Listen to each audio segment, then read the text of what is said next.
do you think when you look at me?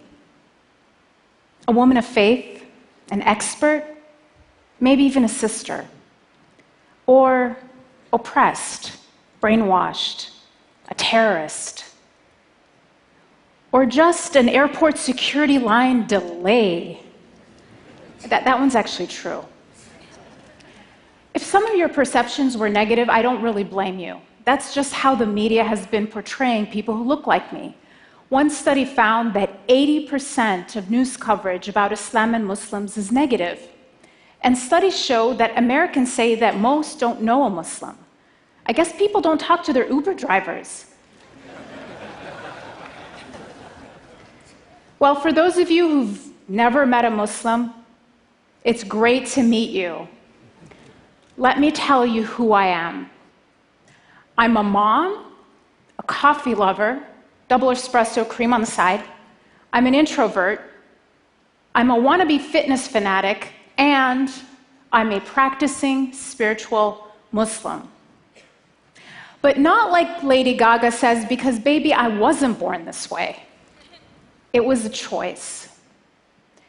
When I was 17, I decided to come out. No, not as a gay person like some of my friends, but as a Muslim, and decided to start wearing the hijab, my head covering. My feminist friends were aghast. Why are you oppressing yourself?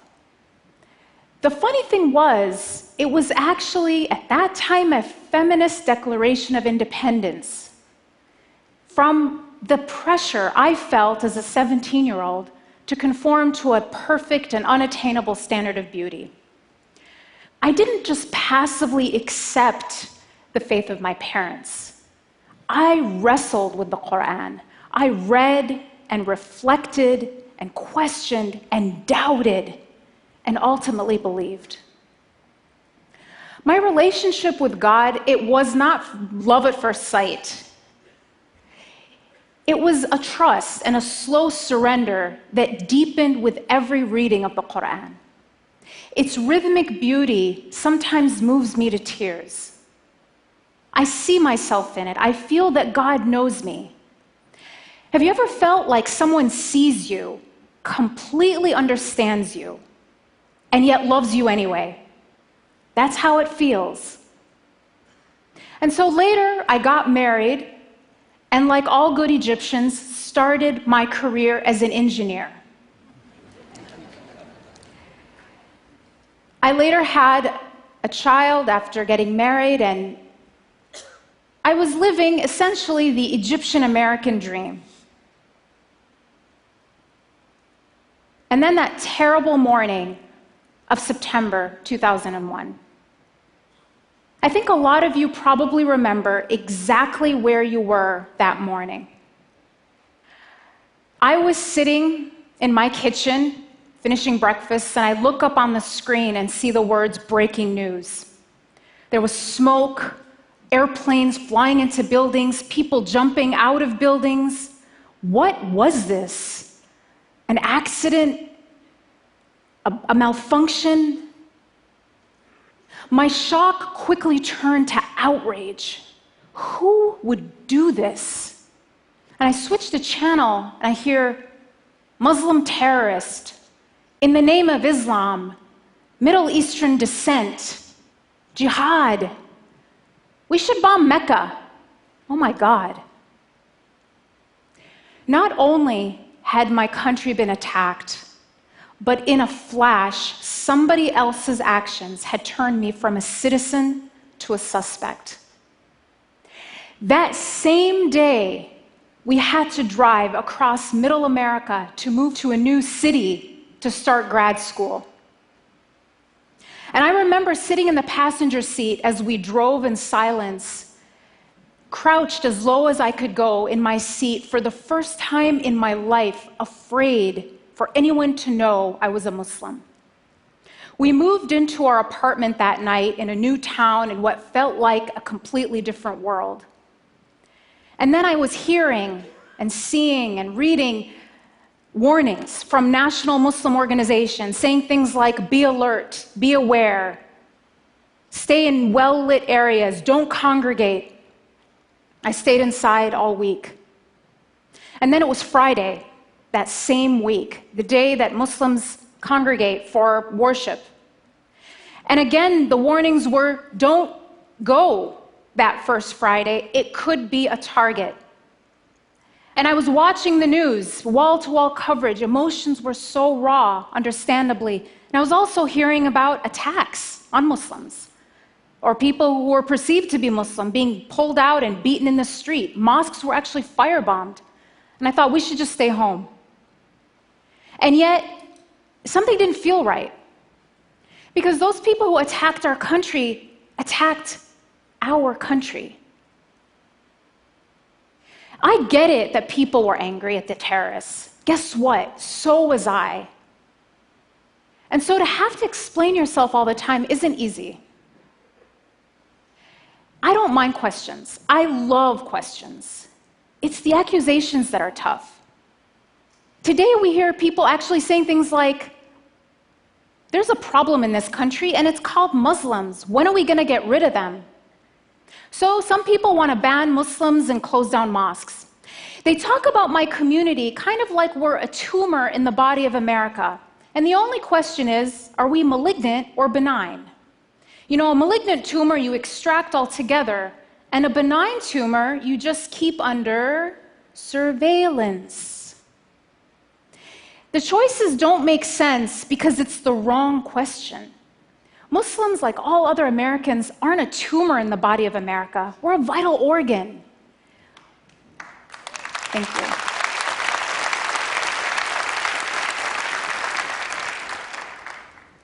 Muslims are inventors and teachers, first responders and Olympic athletes. Now, is closing down mosques going to make America safer? It might free up some parking spots, but it will not end terrorism. Going to a mosque regularly is actually linked to having more tolerant views of people of other faiths and greater civic engagement. And as one police chief in the Washington, D.C. area recently told me, people don't actually get radicalized at mosques. They get radicalized in their basement or bedroom in front of a computer. And what you find about the radicalization process is it starts online, but the first thing that happens is the person gets cut off from their community, from even their family, so that the extremist group can brainwash them into believing that they, the terrorists, are the true Muslims, and everyone else who abhors their behavior and ideology are sellouts or apostates. So if we want to prevent radicalization, we have to keep people going to the mosque. Now, some will still argue Islam is a violent religion. After all, a group like ISIS bases its brutality on the Quran. Now, as a Muslim, as a mother, as a human being, I think we need to do everything we can to stop a group like ISIS. But we would be giving into their narrative if we cast them as representatives of a faith of 1.6 billion people. Thank you. ISIS has as much to do with Islam as the Ku Klux Klan has to do with Christianity.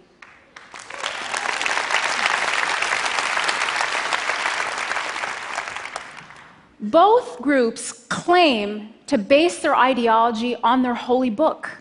But when you look at them, they're not motivated by what they read in their holy book. It's their brutality that makes them read these things into the scripture. Recently, a prominent imam told me a story that really took me aback. He said that a girl came to him because she was thinking of going to join ISIS. And I was really surprised and asked him, had she been in contact with a radical religious leader? And he said the problem was quite the opposite, that every cleric that she had talked to had shut her down and said that her rage, her sense of injustice in the world, was just going to get her in trouble. And so with nowhere to channel and make sense of this anger, she was a prime target to be exploited by extremists promising her a solution. What this imam did was to connect her back to God and to her community. He didn't shame her for her rage. Instead, he gave her constructive ways to make real change in the world. What she learned at that mosque prevented her from going to join ISIS. And I've told you a little bit about how Islamophobia affects me and my family, but how does it impact ordinary Americans? How does it impact everyone else? How does consuming fear 24 hours a day affect the health of our democracy, the health of our free thought? Well, one study, actually several studies in neuroscience, show that when we're afraid, at least three things happen. We become more accepting of authoritarianism, conformity, and prejudice. One study showed that when subjects were exposed to news stories that were negative about Muslims, they became more accepting of military attacks on Muslim countries and policies that curtail the rights of American Muslims. Now, this isn't just academic. When you look at when anti-Muslim sentiment spiked between 2001 and 2013, it happened 3 times, but it wasn't around terrorist attacks. It was in the run-up to the Iraq War and during 2 election cycles. So Islamophobia isn't just the natural response to Muslim terrorism as I would have expected. It can actually be a tool of public manipulation, eroding the very foundation of a free society, which is rational and well-informed citizens. Muslims are like canaries in the coal mine. We might be the first to feel it, but the toxic air of fear is harming us all.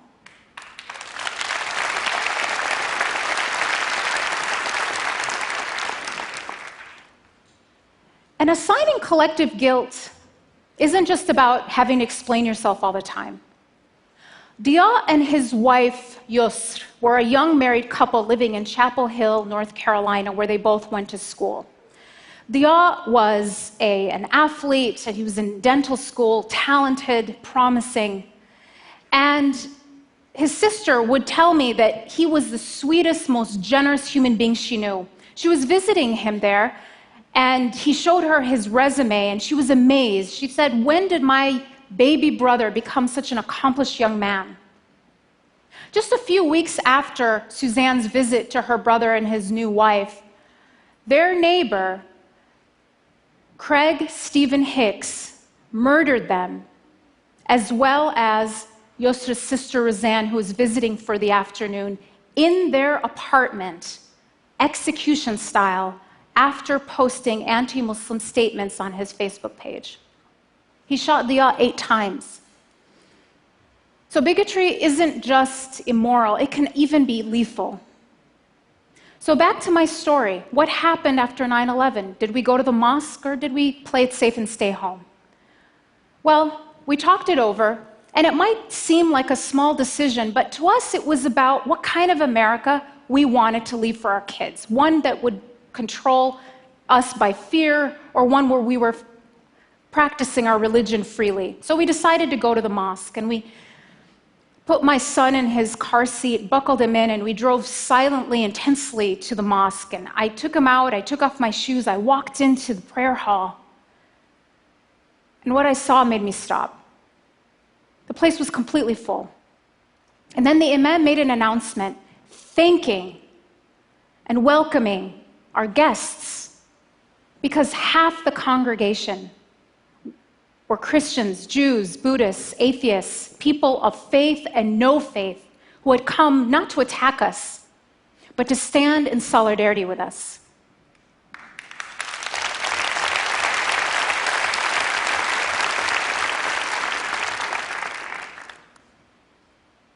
I just break down at this time.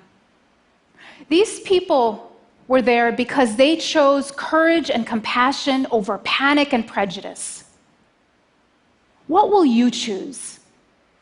What will you choose at this time of fear and bigotry? Will you play it safe, or will you join those who say, we are better than that? Thank you.